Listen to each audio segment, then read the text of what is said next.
वक्त भी जब आप ये बुलेटिन देख रहे हैं, चर्चा चल रही है, बताया जा रहा है पीएम शाहबाज शरीफ पाकिस्तान के इस वक्त ईरानी नेताओं से बातचीत कर रहे हैं, मुलाकात कर रहे हैं और चर्चा ये हो रही है कि कैसे आगे इस चर्चा को ले जाया जाए, क्योंकि जेडी वैंस उपराष्ट्रपति अमेरिका के वहां बातचीत करने वाले हैं। बड़ी खबर इस वक्त की आपको बता दें, शाहबाज शरीफ से मिल रहे हैं ईरानी नेता, जिसमें मोहम्मद गालिबाफ उनके स्पीकर और इसी के साथ साथ उनके जो विदेश मंत्री अब्बास अरागची वो इसमें शामिल हो रहे हैं। इस उम्मीद से जनरल साहब, आप किस तरह की उम्मीद रख रहे हैं? आपको क्या लगता है, क्या कोई रास्ता, कोई सूरत जिसमें वाकई पहली बार ईरान और अमेरिका आमने सामने बैठ जाएं? क्योंकि ऐसा ओमान में नहीं हुआ, अलग अलग तरीके से बातचीत हो रही थी। आपको लगता है कि जनरल साहब वो रास्ता बनेगा? नहीं, बिल्कुल अंजना जी, ऐसा है कि दोनों की डिमांड अलग है, दोनों में भरोसा नहीं है, लेकिन फिर भी मैं उम्मीद की किरण रखता हूँ, क्योंकि देखिए उधर से भी काफ़ी सिंसियर एफर्ट किया गया। जिस प्रकार से डेलीगेशंस आए हैं, अमेरिका के वाइस प्रेसिडेंट 300 लोग साथ में आए हैं, स्टीव विटकॉफ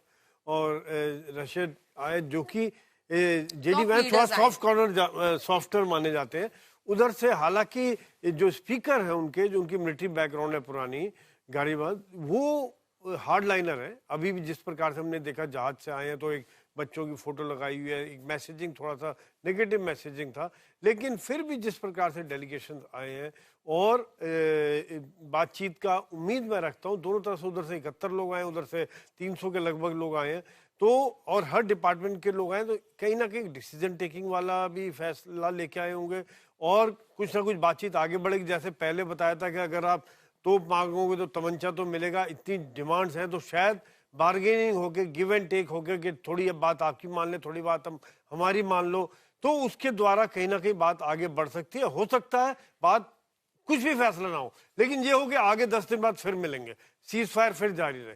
ये एक पूरी दुनिया के लिए बहुत बड़ी राहत रहेगी। दूसरी बात यह कि इस समय में सबसे बड़ा जो पेच अटका हुआ है वो है इजराइल के द्वारा लगातार लेबनान पर हमले।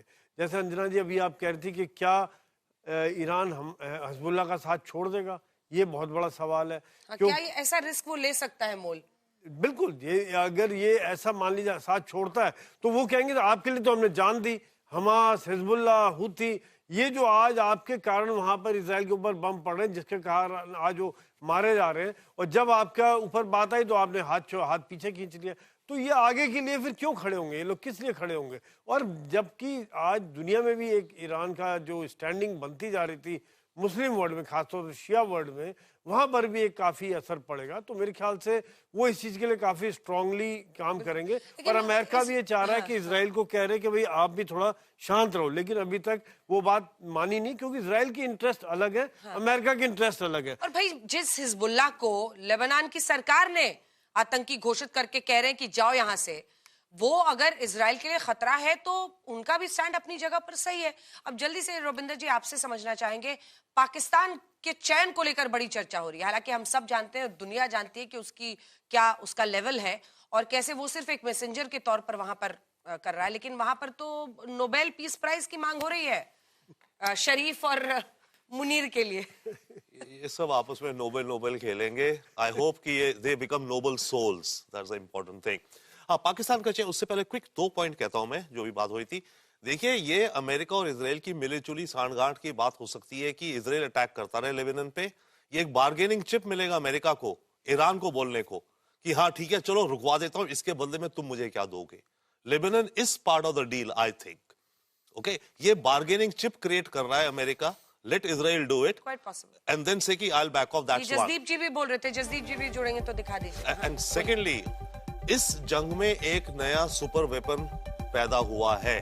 ठीक है, एक सेकंड आपको टोक रही हूं सर। ईरानी विदेश मंत्री ने जर्मन विदेश मंत्री से बातचीत की और जर्मनी लगातार इस युद्ध में अमेरिका और इजराइल के खिलाफ, मतलब युद्ध को रोकने की बात कर रहा था, वो खिलाफ में थे। तो ऐसे में सुमित, ये इंपॉर्टेंट है कि ईरान भी अपना जो आउटरीच है उसको बढ़ा रहा है। वो जर्मन विदेश मंत्री को भी रीच आउट कर रहे हैं, बासर रीच आउट तो कर रहे हैं, लेकिन अमेरिका के लिए दिक्कत क्या हो रही है कि अब से पहले वाली जंगों में कभी भी अमेरिका के साथ ऐसा नहीं हुआ कि नाटो देश, खासतौर पर यूरोपियन देश, उसके खिलाफ खड़े हो गए हो। अभी क्या हो रहा है कि वो ईरान का समर्थन करते हुए ज्यादा नजर आ रहे हैं। चाहे फ्रांस की बात कर लीजिए, जर्मनी की बात कर लीजिए, भी कर रहे हैं, वो कह रहे हैं हम अपना बेस नहीं देंगे या हम अपना एयर जोन या वो सब आपको वो इसलिए भी क्योंकि शायद ये तमाम देश चाहते हैं कि स्ट्रेट ऑफ हॉर्मुज से उनका पैसेज निकल जाए। ईरान शुरू से क्या कहता है, और इसी के साथ सुमित, मिडिल ईस्ट का जो हाल हुआ है वहां पर वो ऐसा रिस्क नहीं मोल ले सकते। बिल्कुल, और वो ये बात कहता है ईरान की स्ट्रेट ऑफ हॉर्मुज दुश्मनों के लिए बंद है, दोस्तों के लिए हमेशा खुला है। तो शायद उन सब चीजों को समझते हुए ये स्टैंड में चेंज आया। और अगर आप देखेंगे, अगर ऐसा ही चलता रहा, अमेरिका, यही वजह है मिडिल ईस्ट के देशों का भी कॉन्फिडेंस कम हुआ है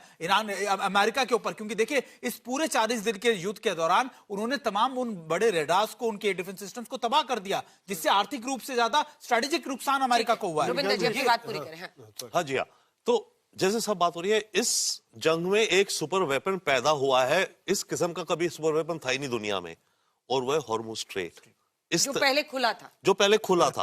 अभी अब से उसको खुलवाने के लिए बातचीत अभी कर से रहे हैं। पहले और वो भी जाके पाकिस्तान में। अभी से पहले ईरान के पास दो सुपर वेपन थे। एक तो न्यूक्लियर बॉम्ब की तरफ शायद जा रहा था, दूसरा लॉन्ग डिस्टेंस मिसाइल्स। ये हॉर्मुज वाला वेपन तो इस बार प्रकट हो गया है। और by the way, long term militaries के लिए, दुनिया भर के लिए एक लेसन हो गया कि आप एक स्टेट को बंद कर दो। और बाय द वे, इसको बंद करने के लिए इन्हें मिलिट्री नहीं चाहिए, क्योंकि इंश्योरेंस नहीं दे रही है शिपिंग कंपनीज। तो ईरान की छोटी छोटी शिप्स, टॉर्पीडो जो कोस्ट में छुपे रहेंगे, वो करेंगे। शिप्स को इंश्योरेंस नहीं मिलेगी तो शिप कोई अंदर जाएगी नहीं। बिल्कुल। और यही बात पहले भी सुमित कर रहे थे कि वहां लाइन माइंस जो पहले से बिछी हुई हैं, वो भी एक बहुत बड़ा कंसर्न है पासिंग शिप्स के लिए।